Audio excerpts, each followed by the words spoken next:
Hello, my name is Mark Stubbles from anxietyhypnotherapist.org. Back with another Q&A with more questions from my Facebook group. If you'd like to join my Facebook group, see the link in the comments below. Again, with today's questions, I have them in front of me here, so I'm going to be looking down as we go through this video. Excuse that. So question number 1. How can I learn to trust others? And then in brackets it says to be myself around them.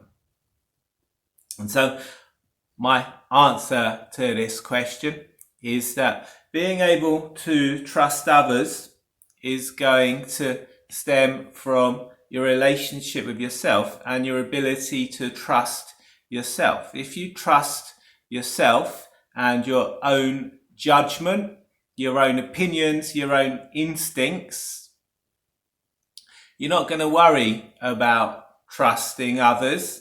You're going to know that if someone lets you down, if someone breaks your trust, you can recover from that. It's not going to be a catastrophic event if so that you trust someone and they let you down. So my further on the answer on this is also with regards to feeling like you can't be yourself around people. Again, this is going to come from not feeling good enough. This is going to come from feeling like there's something wrong with you. When, as I talk about in other videos, as I talk about in my workshops, when a child grows up in a dysfunctional environment, it creates toxic shame. It makes them feel like there's something wrong with them, like they're faulty in some way. And so they develop these worries about not being accepted by people, not being liked by people. So they become codependent, they become people pleasers. They have to look outside of themselves to feel okay, look outside of themselves for validation and reassurance. And they put other people's needs before their own. They're afraid to say no to things in the fear that people will abandon them. So the key to overcoming trust issues, the key to overcoming the fear that other people won't like you, other people won't reject you, is inner child healing.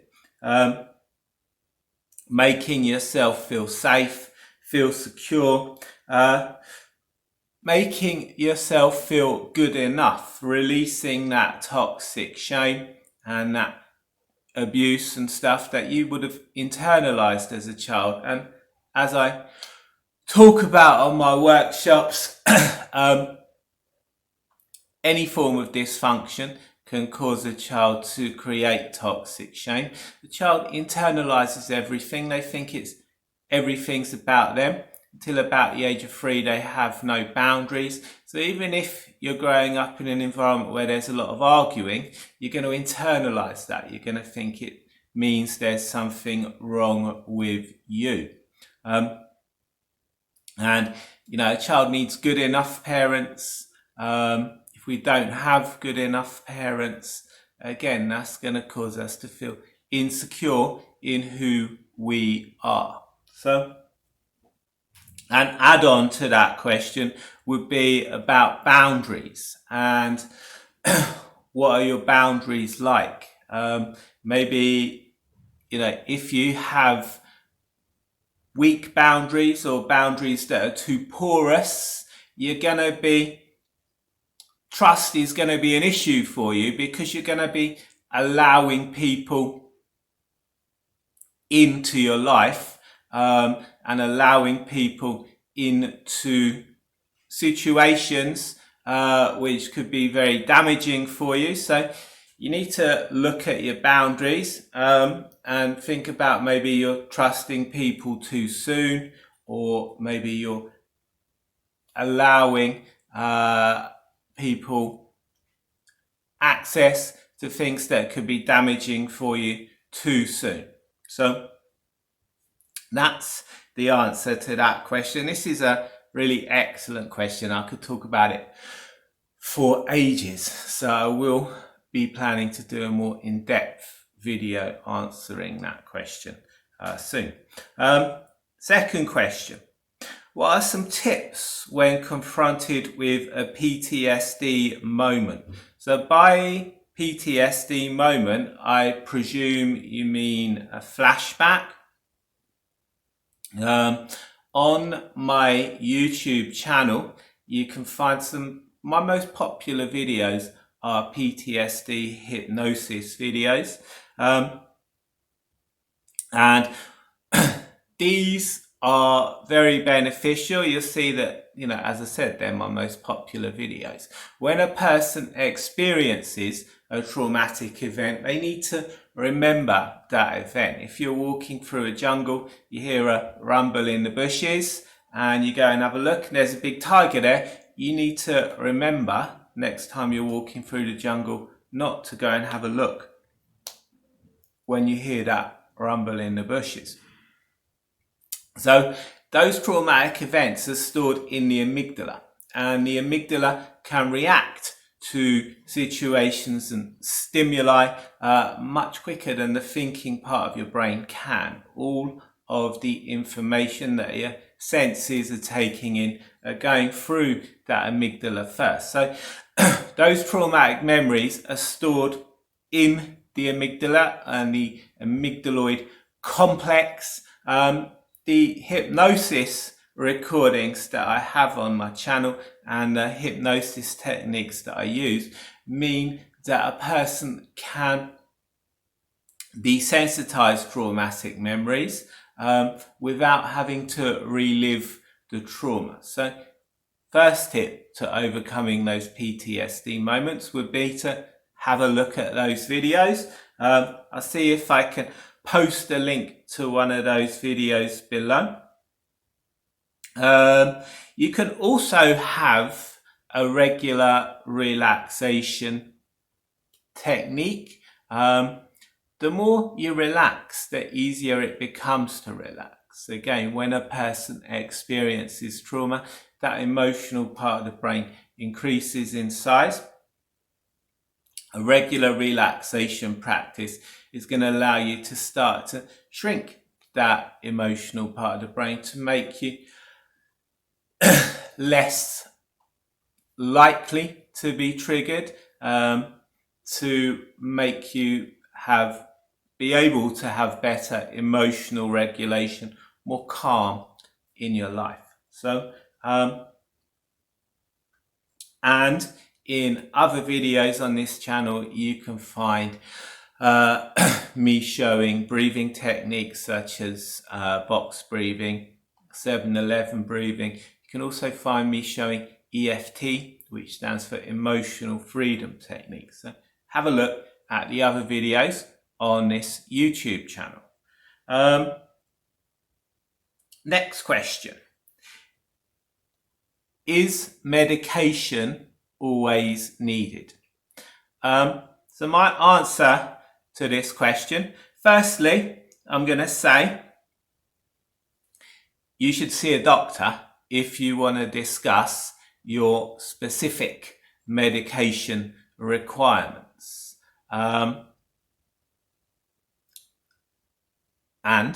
I'm going to add, there are certainly times when medication is very needed. There are certainly cases and people that really need medication. But in my opinion and in my experience, most people don't need medication to overcome trauma. Successful healing, particularly with inner child issues and complex PTSD issues, successful healing is going to involve reconnecting with your emotions and feeling your emotions. Most people who take medications such as antidepressants complain that it numbs their emotions, that it makes it difficult for them to feel. And if you can't feel those emotions, you're not going to be able to reconnect with them. All emotions serve a purpose. No emotion is good or bad. It just is. It's when we try and fight against those emotions that it creates a problem. And so, again, as children, we become shamed out of our emotions. When we become shamed out of our emotions, we learn that feeling anxious is bad, that depressed feelings are bad, that it means there's something wrong with us if we're receiving it, if we're feeling emotions, and this causes us to try and fight against them.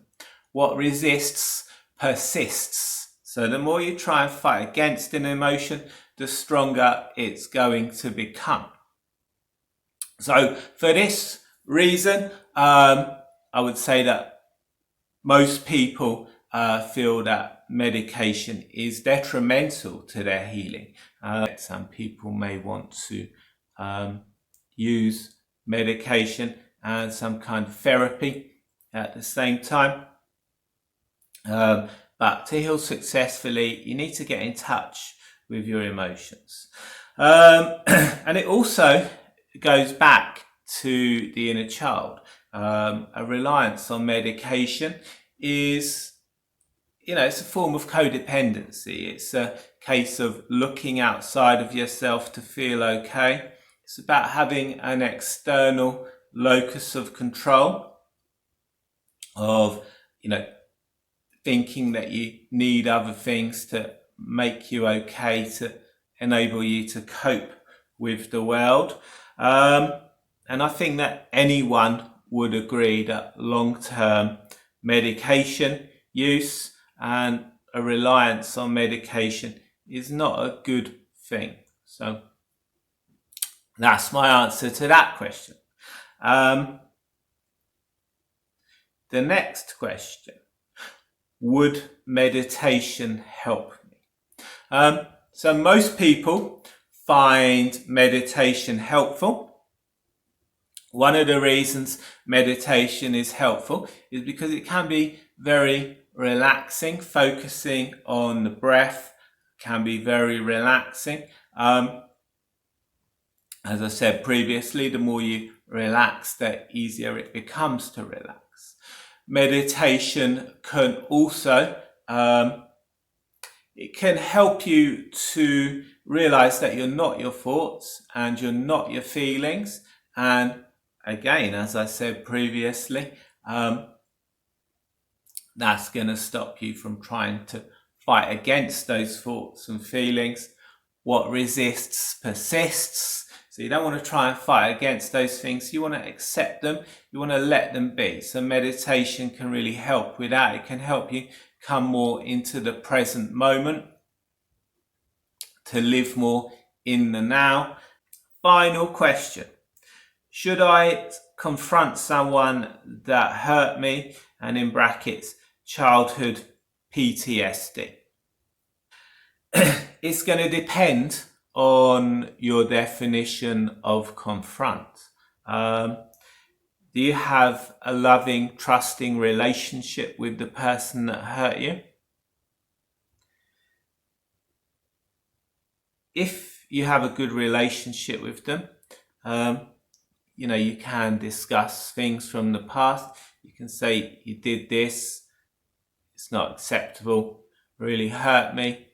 And, they may apologize for that. You may be able to discuss that. They may say, I had all these things going on in my life. You can get some understanding of what they had going on for them. Everyone is doing the best they can with what they have. And by discussing that with people, you can start to see that. You can start to appreciate that. And that can help with letting go of things that have happened in the past. Not forgiving as in saying it's okay, we'll kiss and make up, but letting it go so it stops affecting you, so you stop feeling angry about it, is very important. But, and this is what I would consider a confrontation, would be saying to someone,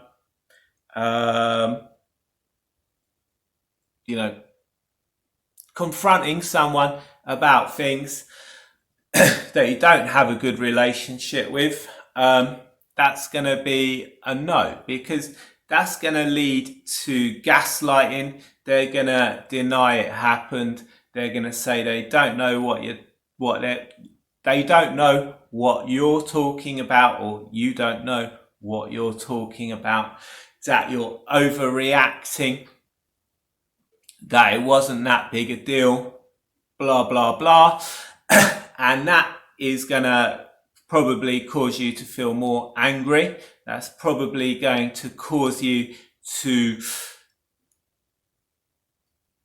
become more unhappy about what happened, and it's not going to serve you in the long term.